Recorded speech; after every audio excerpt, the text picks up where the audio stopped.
It'll be one to go this time by. Coming to the green, buddy. Coming to the green. Let's go get him.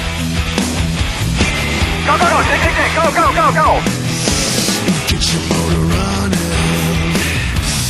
Head out on the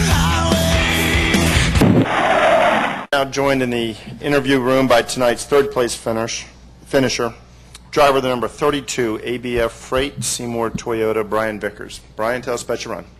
Yeah, thank you. First of all, I apologize. I was standing out there and said, "Are we done?" They said, "You're done. Go home." I said, "Okay."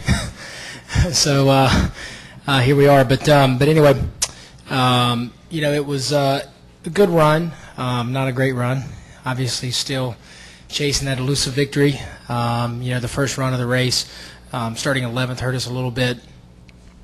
Just track position. By the time we got to the front and started running Kyle down, he was quite a bit ahead of us, but we got fairly close. The car was really, really quick on the first run, and then we had a big mess up, mistake in the pits. I mean, it wasn't a big mistake. I mean, it was one loose lug nut, which probably happens 100 times on pit road. It's just never caught. Unfortunately, we got caught, and it cost us quite a bit. We had to come back down pit road to replace it under green flag, which was pretty damaging to the run, especially under green. And we lost all of our track position, but fortunately didn't go a lap down. And the rest of the night we just spent it racing back from that, from that mistake.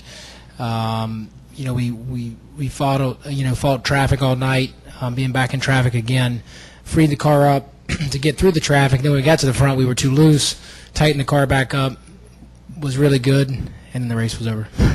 Just ran out of time. I mean, really, more than anything. But could we have competed with Kyle had we not had the loose lug nut? I don't know. We were faster than him by quite a bit at the end of the first run. There were points in the race when we were faster than him after that. But I think we definitely could have at least given him a race. We'll open up to questions from the media. Please state your name and affiliation. Start with Jeff. Jeff Clark from NASCAR Scene. So if you had not had the problem in the pits and been able to, be either second or maybe had gotten him before you came in, would you not called for any adjustments at that point? I mean, because you're talking about how you tried to loosen up and then tighten it up, going back and forth, and that maybe hurt you depending on where you were with track position and stuff. But if you hadn't had to come in, do you think that the car would have been fine? Well, the first run we were a little tight. I mean, we were the fastest car on the track, but we were still a little tight. I knew other guys were going to get better. So we needed a little bit of an adjustment, and we made that adjustment, and we're pretty happy with the car. But then after we lost our track position, we had to free it up again, because, just being back in traffic. And then once we got back to the front, we had to undo some of those things. So had we not been back in traffic, no, we wouldn't have probably have gone this far in this direction and had to come back. But we had to do what we had to do to get back to the front. Then my other question is, obviously Gibbs back in victory lane again in Toyota, despite everything that happened with a couple weeks ago with the magnets and everything. What's your reaction to that? I mean, was it good for you as another Toyota teammate to see that? It'd be a lot better for us if we were in victory lane.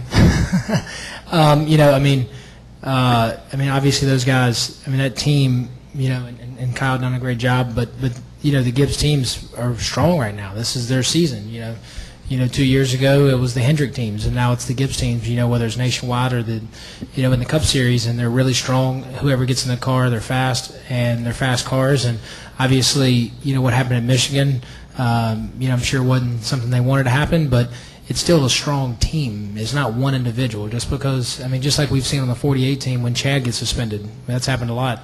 And they continue to run strong because Chad, along with a lot of people on that team, have built a strong team around Jimmy.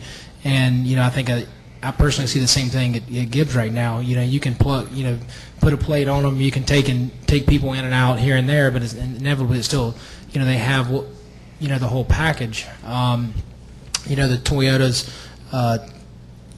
For us, we had a good run tonight. Unfortunately, the pit stop killed us.